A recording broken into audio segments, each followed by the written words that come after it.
Good morning દોસ્તો। આજે સવારે ફ્રેશ થઈને સીધો નીકળી પડ્યો પારોલ યુનિવર્સિટી તરફ। પારોલ યુનિવર્સિટી પહોંચ્યા પછી ગાડીને પાર્ક કરી યુનિવર્સિટીનું કેમ્પસ એટલું સુંદર કે ત્યાં પહોંચતા જ કેમેરાનું બટન પોતે જ રેકોર્ડિંગ પર ચાલી ગયો। પછી આપણે 7-8 સોલિડ ક્લિપ્સ કેપ્ચર કરી લીધી। પછી યુનિવર્સિટીમાંથી ઘરે જવા નીકળ્યો। રસ્તામાં વાઘોડિયા પણ આવી ગયો એટલે વિચાર્યું કે રોડનું પણ ફૂટેજ લઈ લઉં, નહીંતર રોડ દુઃખી થઈ જશે। જેવો ઘરે પહોંચ્યો તેવો તરત જ ક્લાયન્ટનો ફોન। એ કહે મારા પીએફમાંથી એડવાન્સમાં પૈસા ઉપાડવાના છે।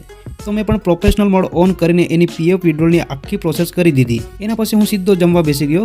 એના પછી હું ટેરેસ પર ગયો। ત્યાં જઈને જોયું તો સીન જ અલગ। એક વાંદરો મને જોતો હતો। જેવો મેં શૂટિંગ ચાલુ કર્યું એ ભાગવા લાગ્યો અને એ કે ભાઈ હું તારા વિડીયોમાં આવવાનો નથી, મને પબ્લિસિટી નહીં જોઈએ।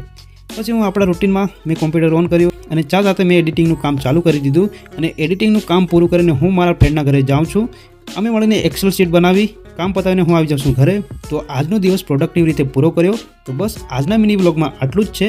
તમને વિડીયો ગમ્યો હોય તો લાઇક કરો અને ના ગમ્યો હોય તો 2 વાર લાઇક કરો।